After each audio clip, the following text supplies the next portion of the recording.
A former distance runner at UK took his support of the Black Lives Matter movement to the streets today. Michael Burke has Josh Nadzam's story and what he hopes to accomplish in the big story at 5:30. In reality, it's never been a sprint. The fight for racial equality has always been and remains a centuries-long marathon. And if there's one person who is experiencing an injustice, then that's too many. So I can't just sit there and act like there's not a problem. So Josh got up and he ran, then ran some more. 1 mile shy of a full marathon from Lexington's Fifth Third Pavilion through Midway on Leestown Road and into Frankfort on Capitol Avenue, even running the steps to finish.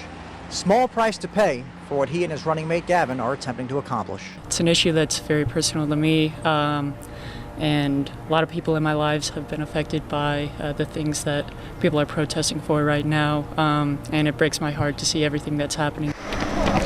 So why not go for broke? Keep working together to eradicate racism. After their run, they arrived on Governor Beshear's doorstep to deliver a resolution from the NAACP on how they'd like for police brutality issues to be handled going forward. Their final step of the day, probably the biggest. Not knowing the solution is not an excuse to not try. It's about believing that there is a solution. We just have to look harder to find it. We're going to fix this. I don't know how, but we will. 1 mile at a time. In Lexington, Midway, and Frankfort, Michael Burke, LEX 18 News.